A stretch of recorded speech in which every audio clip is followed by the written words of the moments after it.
श्री सरस्वती नमः, श्री गणेशाय नमः, श्री कृष्णाय नमः। देखिए, हमने ग्रह स्पष्ट कर लिए। अब कुंडली भरना है, लग्न प्रवेश देखना है, उस सब पर आज चर्चा करेंगे। ये एक चौकोर बनाना है। चौकोर बनाने के बाद आपस में काटना है, क्रॉस लगाना बीच में, सेंटर में इन चारों के एक एक बिंदु करना है। इनको आपस में तिरछा मिलाना है। मिला देने के बाद में आपका एक यहां से चलेगा, 1 2 3 4 5 6 7 8 9 10 11 और 12। मतलब जिस क्रम से मैंने ये गिनती लिखी है उस क्रम से आपको इस कुंडली में क्या करना है, लग्न भरना है। अब मेष, वृषभ, मिथुन, कर्क, सिंह, कन्या, तुला, वृश्चिक, धनु, मकर, कुंभ, मीन। ये 12 राशियां हैं। इनका नंबर 1 2 3 4 5 6 7 8 9 10 11 12 ये क्रम रहेगा। माना आपका लग्न सिंह आता है तो 5 नंबर को यहाँ लिखना है, 1 की जगह 5। क्रम वो ही रहेगा, 6 7 8 9 10 11 12। और 12 से बड़ी राशि नहीं होती, इसलिए फिर 1 2 3 4 इस क्रम से आपको भरना है। ये नंबर याद रखना है। यहाँ पर राशि नहीं लिखी जाएगी, नंबर लिखे जाएंगे। अब फिर इनके स्वामी भी आपको याद करना है साथ में, कि इसका स्वामी कहाँ बैठा है। मूल त्रिकोण भी याद करना है, उच्च नीच भी याद करना है। वो सब पर हम चर्चा करेंगे फलित खंड में। अभी गणित चल रहा है तो गणित में आपको कुंडली ऐसे भरना है। अब जैसे सूर्य स्पष्ट हम पहले कर आए हैं, आपको पता है। मान लो सूर्य स्पष्ट है 2 11 14 25, ऐसा सूर्य स्पष्ट है। तो वो 2 राशि पार करके तीसरी राशि पर 11 अंश 14 कला 25वीं कला पर चल रहा है। अर्थात यहाँ जितने अंक लिखे हैं उससे 1 अंक ज्यादा पर इस कुंडली में उस ग्रह को लिखना है। जैसे 2 11 है, इसका अर्थ है कि 3 पर आपको सूर्य को लिखना है, ये 3 यहाँ सूर्य। ऐसे ही जो ग्रह स्पष्ट लिखा है उसमें 1 अंक बढ़ाकर कुंडली में भर देंगे। परंतु अब लग्न कौन सा है इसका निर्धारण कैसे करें, मैं आपको लग्न निर्धारण बताता हूं।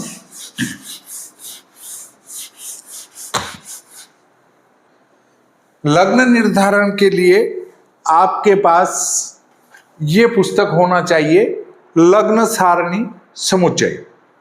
लग्न सारणी समुच्चय में हमारा अभी जो उदाहरण चल रहा है उसको ही देख लेते हैं। दिनांक 18 मई 2026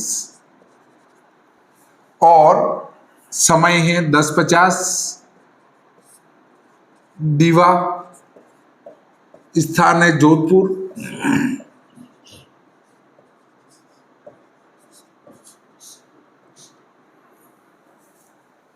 ठीक है, यहां तक किसी को कोई दिक्कत नहीं है।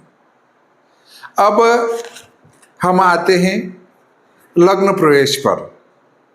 पृष्ठ क्रमांक 5 पर लग्न प्रवेश और इसके प्रकार समझाए गए हैं।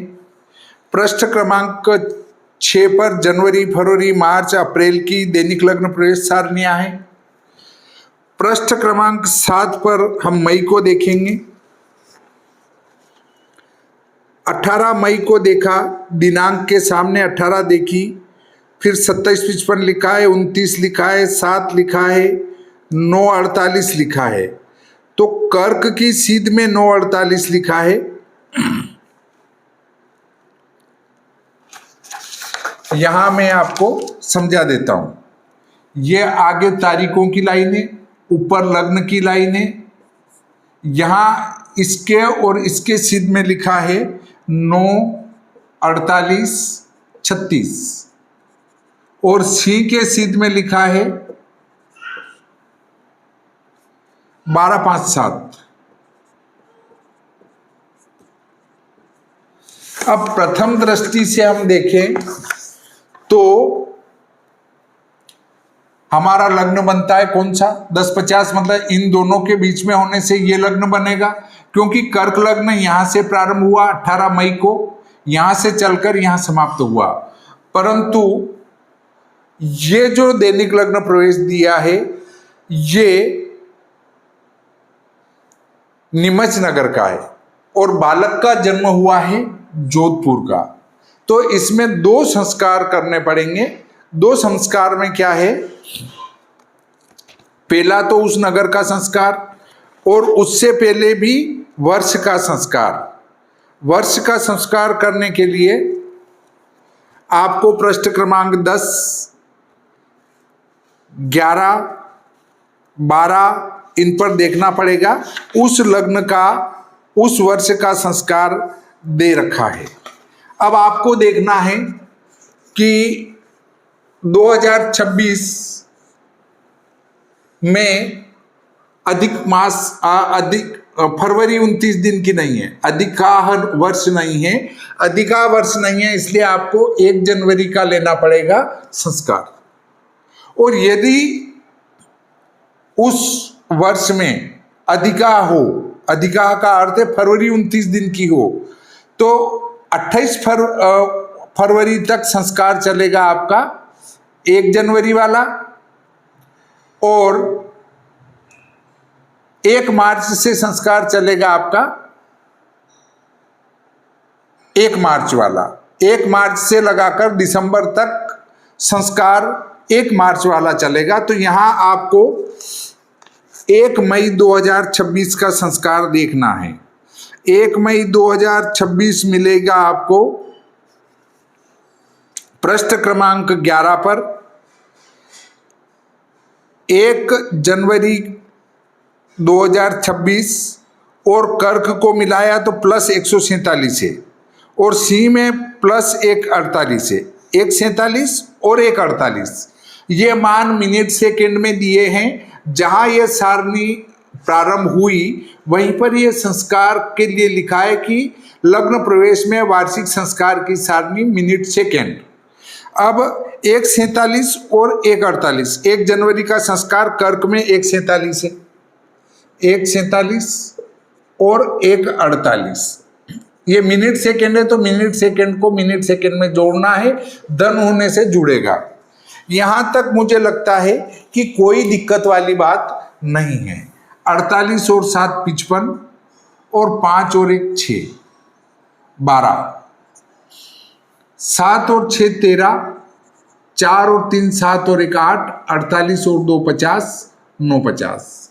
ये लग्न प्रवेश 18 मई 2026 का नीमच का हुआ।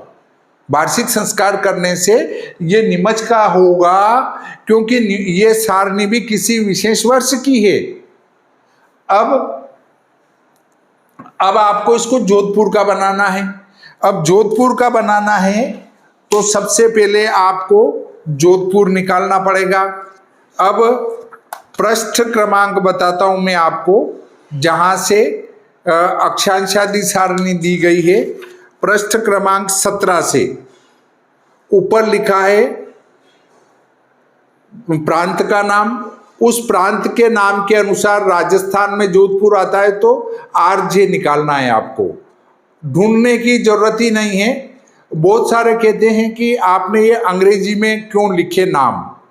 अरे अंग्रेजी इतनी तो आपको आना ही चाहिए कि मतलब उस नाम को आप पढ़ सकें। केवल नाम अंग्रेजी में है, बाकी विधि सब हिंदी में है, आपको कोई दिक्कत नहीं आएगी।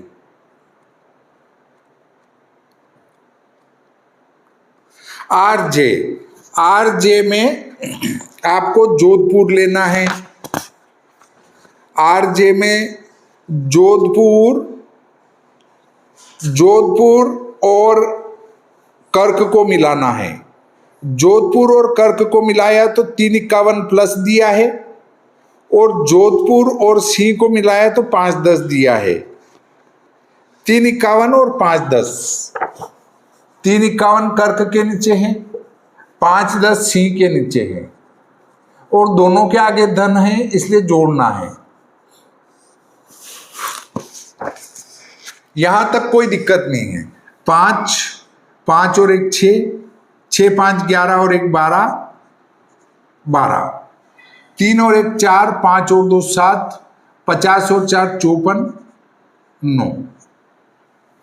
अब देखिए, ये एकदम से सेकंड तक शुद्ध लग्न प्रवेश आया कर्क का, और ये आया सिंह का। हमारा जन्म इन दोनों के बीच में है। इन दोनों के बीच में होने के कारण से हमारा लग्न क्या होगा? कर्क होगा, क्योंकि कर्क लग्न 9:54 से प्रारंभ होकर 12:12 पर समाप्त होगा। अगला लग्न जहां प्रवेश होगा, उस लग्न प्रवेश के समय पर पिछला लग्न समाप्त हो जाएगा, नया लग्न प्रवेश प्राप्त हो जाएगा। यहां तक मुझे लगता है कोई दिक्कत नहीं है। अब आप कहेंगे कि हमारा वैसे भी लग्न कर्क ही आ रहा था, तो फिर आपने यहाँ ये संस्कार क्यों किए?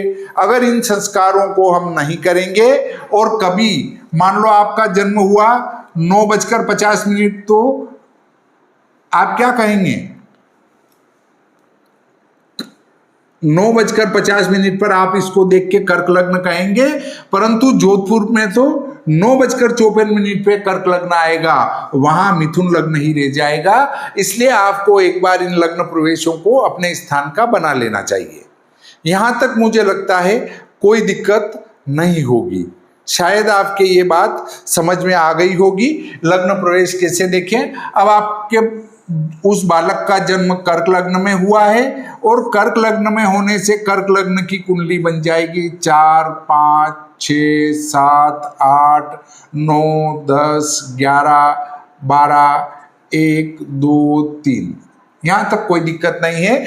अब कर्क लग्न की कुंडली में ग्रह अपने अपने स्थान पर एक राशि ज्यादा, जैसे 2 11 सूर्य है तो उसको 3 पर लिखना है। सूर्य को मान रहा हूं, है नहीं, माना ऐसा है। चंद्रमा मान लो 1 15 है, 1 15 का अर्थ है 2 पर चंद्रमा को लिखना है। तो ऐसे सभी ग्रहों को लिखेंगे। राहु केतु एक दूसरे के सामने आएंगे हमेशा, इस बात को ध्यान में रखें। लग्न प्रवेश में मुझे लगता है आपको कोई दिक्कत नहीं होगी। तो इस प्रकार आज का ये प्रकरण यहीं समाप्त करते हैं। श्री सरस्वती नमः। श्री कृष्णाय नमः।